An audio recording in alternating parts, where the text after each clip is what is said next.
Hello, is there anybody there? Yes, I'm here, miss.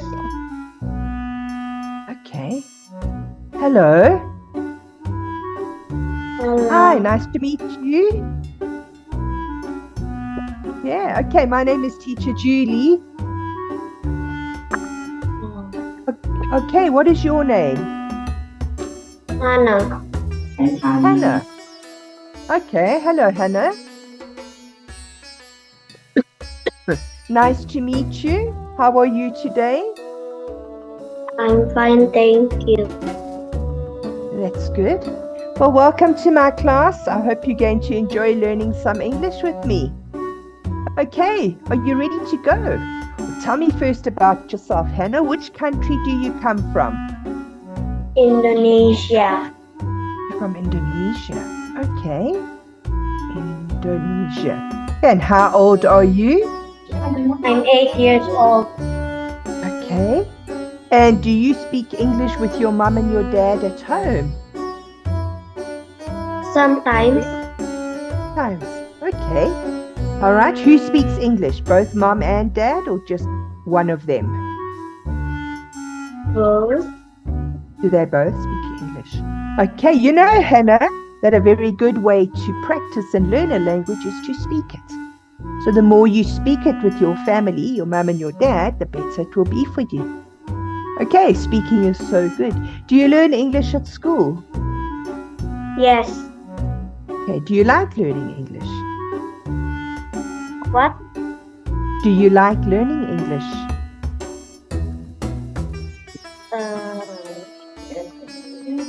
Yes, I am. Okay. All right. Okay, so today we're going to start with your first, I think it's your first lesson on the presentation track. It's a very interesting lesson. Remember, I'm here also to help you. So should you not understand anything or you don't know something, you need to say, stop, teacher, please help me and I will help you. Okay, that's why I'm here. All right, are you ready to go? Yes, I'm ready. Okay, let's see what we're going to learn today.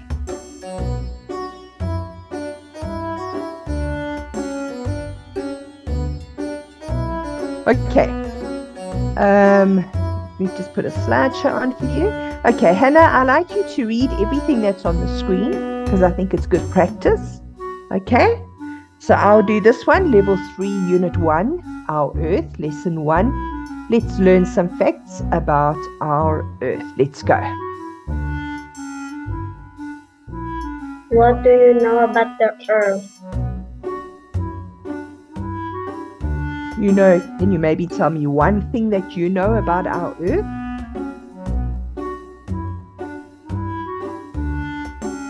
Any It has facts? lots of countries in it. It has lots of countries in it. Good. Okay, you're right. You're definitely right with that. But let's have a look and see if we can find out a little bit more specific information. All right, do you know? Let's read that. Do you know? The Earth is the third planet from the Sun in our solar system. Its name comes from the Old English and Germanic words which means the ground. Okay, absolutely. Third planet from the Sun. Okay, let's go on. Orbit.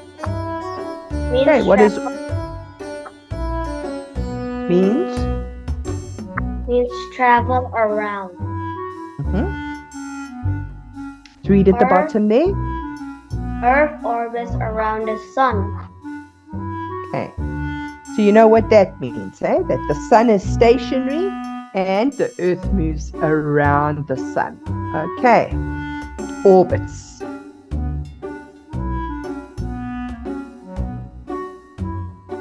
Okay, do you know? Let's read them. The Earth spins on its axis, an imaginary line. The result, we have a daytime and nighttime. As the planet rotates, the side facing the Sun gets daylight and the other is in darkness. Okay. You understand that? Obviously, when it's daytime, it's facing the sun. When it's nighttime, it's away from the sun. Okay.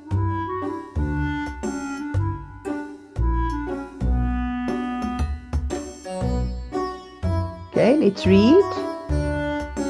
Why do we have seasons? Okay, so why do we have seasons? How do they happen? It's because the earth is tilted on its axis. This means that as the earth travels around the sun, its different parts as tidal towards the sun at different times of the year. Very nice. Beautiful reading. Let's just practice this word. It's called tilted. Can you see it? Tilted. Tilted. It's tilted. And what does tilted mean? Means it doesn't stand like that. It's tilted slightly. Okay. Let's see.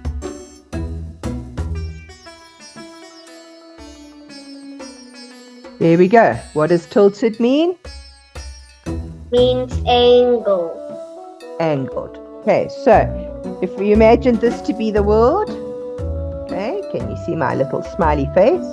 Okay, instead of it being like that, straight on the screen, like that, it's tilted a bit like that. Okay, so instead of it being straight up, it's tilted slightly. And that means because it's tilted, it rotates differently, so different parts of the world see the sun at different times, and that's also why we have the seasons.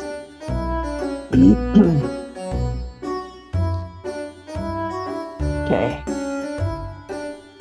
Okay, let's read quiz time.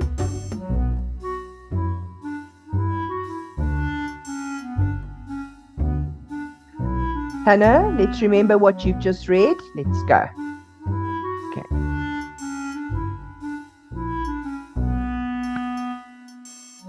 I can't hear you. Your microphone is off. That's better. Okay, let's refresh your knowledge. If the earth had no tilt, what would happen? Okay, so if we look at picture 1, the earth is tilted. But picture 2, the earth is tilted slightly. What would happen if the earth was not tilted? We wouldn't have any seasons. Correct, and we would probably experience all the same weather all the time. Okay, let's go on.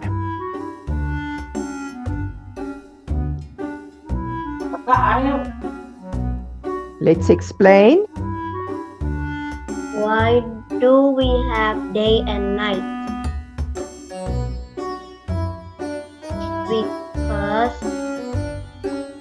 there is an invisible line called axis, and the part of the earth is facing the sun, and the other half is not facing to the sun, and it is nighttime. Perfect. Okay, very nicely put.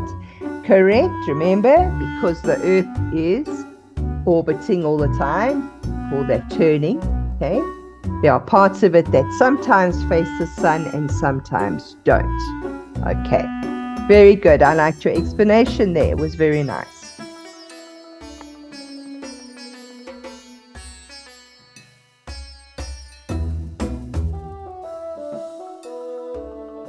Okay, let's speak. So, number 1, which facts did you already know about? Number 2, which fact have you learned today that you like the most? Okay, so give me one fact that you already knew. That sometimes the earth is facing the sun and sometimes it don't. Correct, and that's why we have night and day.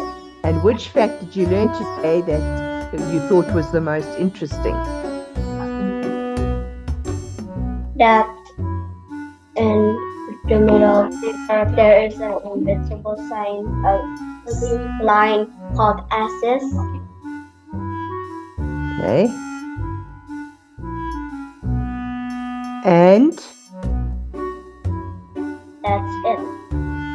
yeah, okay, that's got an axis and that it's tilted slightly.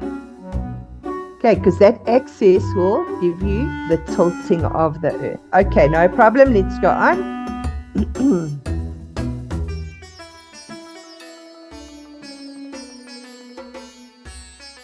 Okay, let's read.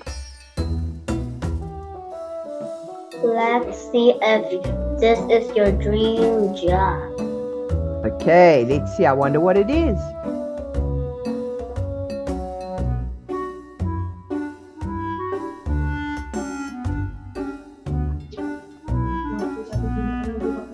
Okay, so do you know? Let's read.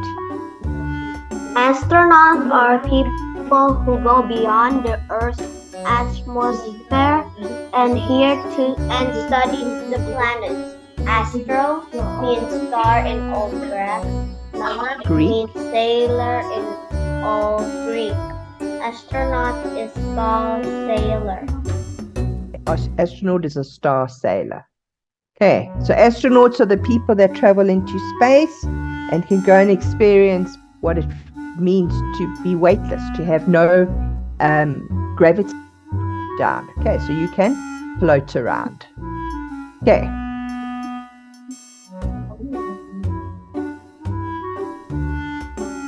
Let's read it. Do you want to be an astronaut? Why or why not? If you go into space one day, what will you do? Okay, so let's answer the first one. Would you like to be an astronaut? I don't know. Okay, I certainly wouldn't like to be.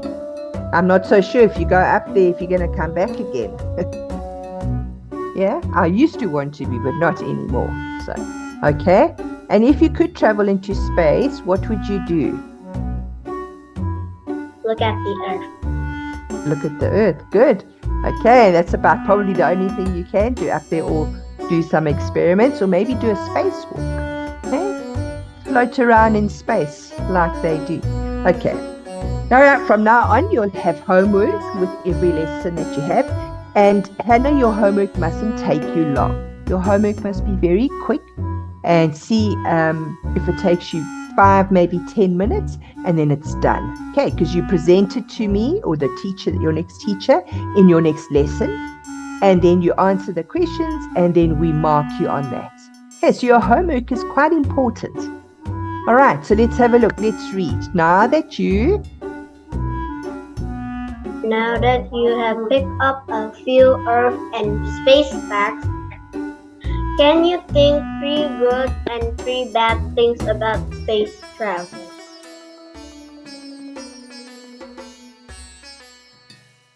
Okay, 3 good and 3 bad things about space travel. Do the mixer. Here's some yogurt. Okay, think of 3. Okay, think of 1 to start off with, and then for homework you can do more. 1 good thing about space travel. That you can see other planets. Okay, that's a very good one. Okay, and give me 1 bad thing about space travel. Sometimes it's not comfortable wearing a spacesuit. Very good. Okay, so now for homework, I want you to look for another 2 good ones and 2 bad things. 2 good things and 2 good things and 2 bad things. Okay, for homework. And then you just have to, you can just write it down, and then in your next lesson you can tell the teacher about it. Okay, so now we're only halfway through our lesson. So what I'd like us to do, because now we've come to the end, but what we're going to do now, Hannah, is have you seen how the people live on the International Space Station? No. No? Okay. So you're going to watch some videos. It's very interesting because remember, there's no gravity, Hannah. So what is gravity? Gravity is what holds us to the ground. Otherwise, we would also all be floating around.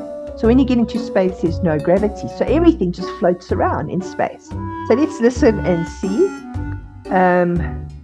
Watch a little video here on the life on the International Space Station. Doing that video here.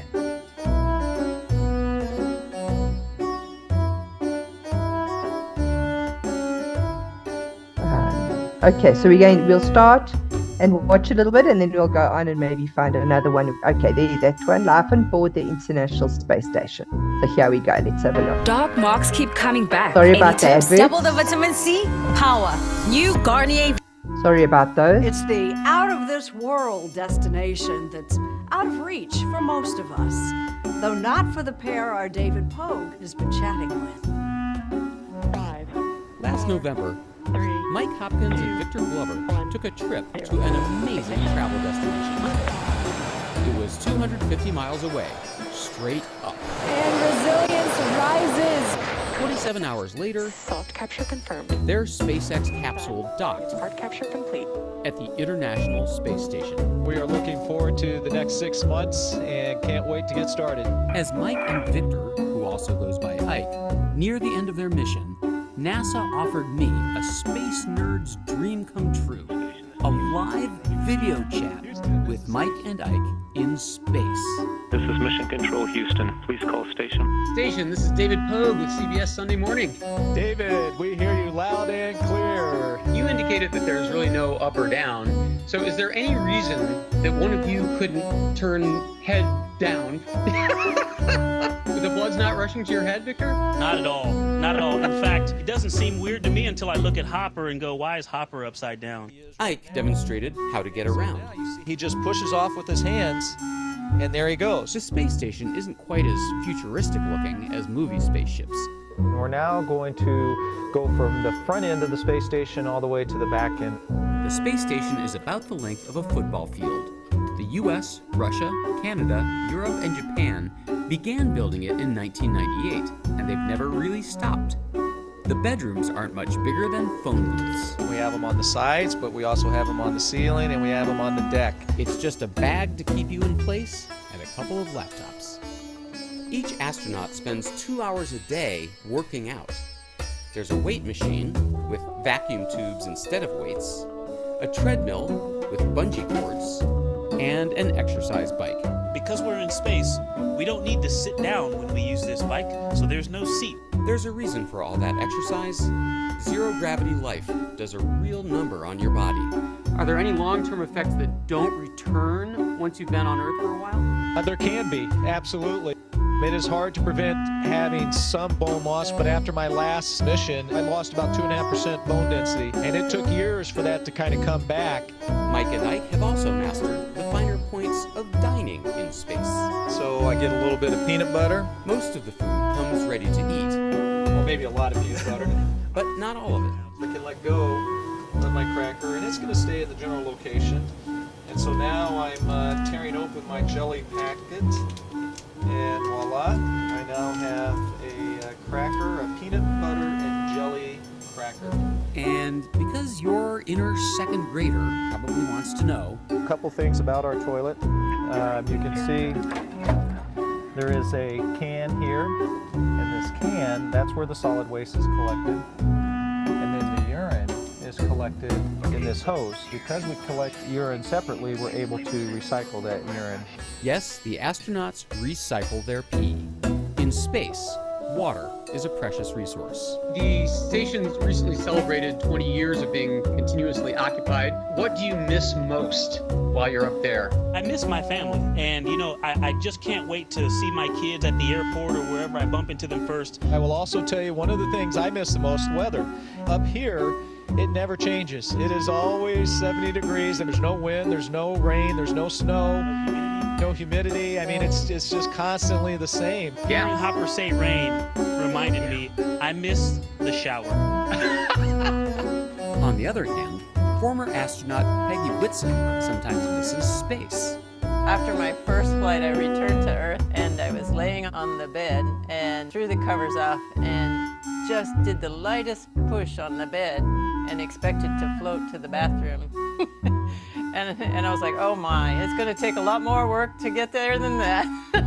She spent more time up there than any other American, much of it as the commander of the space station. What's the grand total number of days you were in space? 665 days. That's the equivalent of a flight to Mars, is that right?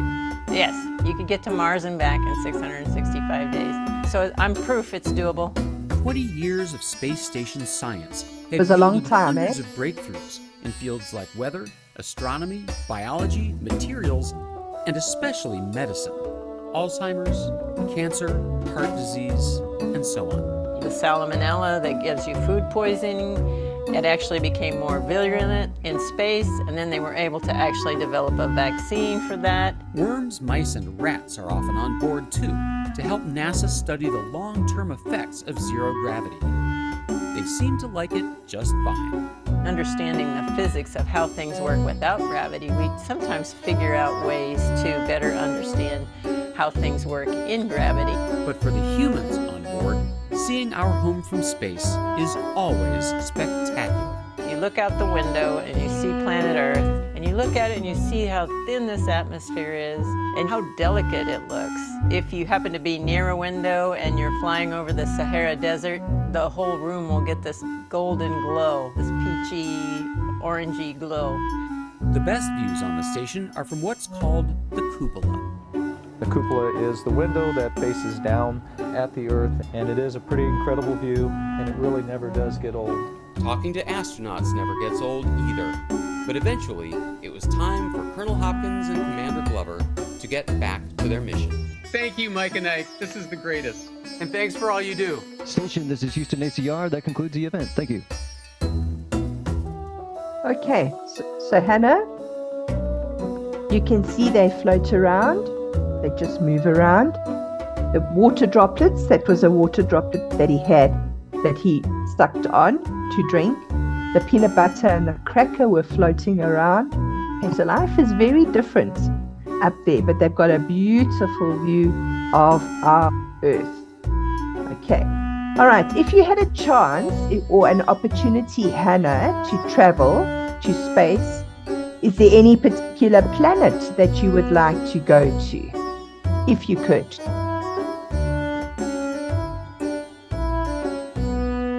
Mars. Thought about that? Would you also like to go to Mars? Okay. So you heard the lady say that Mars takes you 630 odd days to travel to Mars and back. So there's 365 days in a year. So that's almost 2 years it takes you to travel from Earth to Mars and back.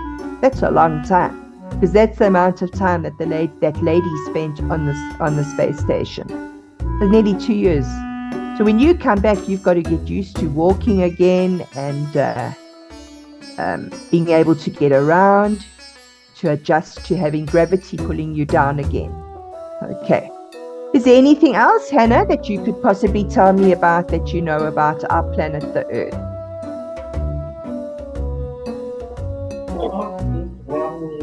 Have you studied anything at school on the planet? Only one thing. What was that? The Earth every planet in space is moving around the sun. Correct. Okay, so they're all orbiting the sun. Okay. So now to get back to the International Space Station.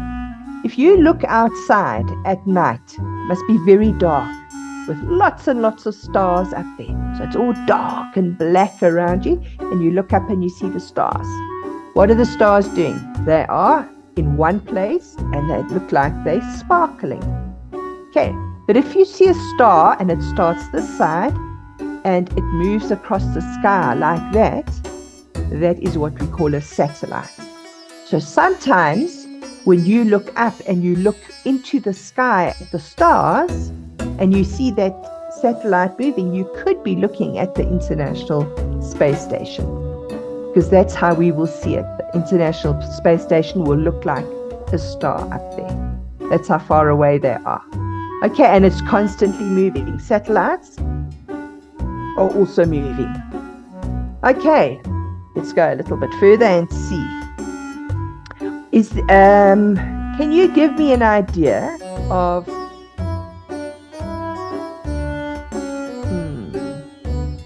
would you like to experiencing weightlessness? Do you know what that word means? Weightlessness. No, I don't know. You don't know. Weightlessness was what those men had. They could float around, and the one man went upside down. Okay, that's weightless. You're weightless when you float around like you do in space. We have weight because gravity pulls us down back onto the Earth's surface. So we have weight, but weightlessness is that floating kind of feeling. Would you like to experience that? Sometimes. Yeah, sometimes. They have what they call a big wind tunnel, and then it blows up air and you can go and try it. Let's quickly have a look.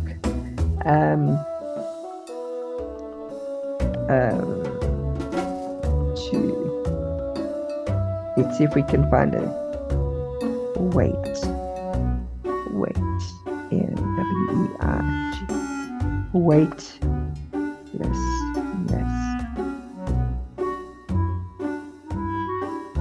See if we can find a little video here. Okay, so here we go. How do you experience zero gravity without going into space? Dog marks keep coming back. Any tips? Double the vitamin C. Power. New Garnier Vitamin C. Okay. Oh my goodness. Wow.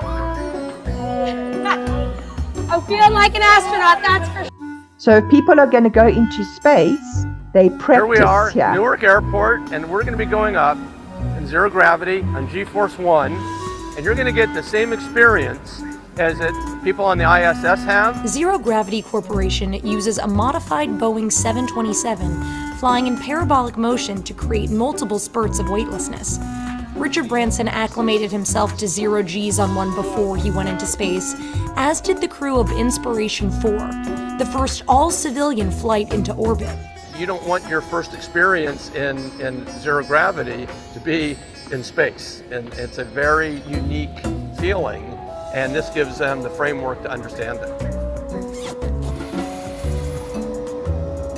I'm a little nervous. We all know that flying on a rocket ship is dangerous, but how dangerous are these flights? There's no risk or danger in what we do. We've flown 17,000 passengers over the last 16 years, not one injury and not one issue. So we have all the same regulations, safety, everything as that United flight does.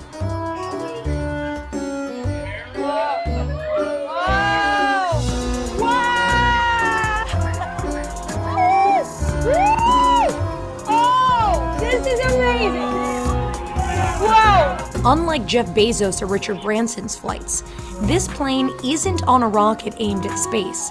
An airspace of 10 miles by 100 miles is cleared for a G-Force 1 flight. There's a lot of talk about these suborbital flights democratizing space, but is this experience the closest thing that, you know, a normal person will ever experience? Yeah, the price point, I mean, no one would say $7,500 is cheap, but it's accessible. It's a lot less than $28 million. What is the value of the weightlessness experience? Like, is this just for thrill seekers, or is there real research value to these flights? Right now, I would say half of it is research, and then the other half is consumer facing. We've done things that are literally on the cutting edge for space, testing out how to do 3D printing in microgravity. We've done experiments in how to animate freeze-dried blood. To go out and test things in zero gravity or microgravity in space, prohibitively expensive and not realistic. Oh my God. Okay, so Hannah, that is the experience of being weightless. Zero gravity. They call it zero gravity. Okay, right. Thank you for your lesson. Remember to do your homework. Okay, and in your next lesson, we'll start learning some interesting facts about our planet Earth. Okay, all right, I'm going to say goodbye. Thank you for your time. Well done, and I'll see you next time. Bye, Miss Julie. Okay. Thank you. Okay, bye, Hannah. Bye.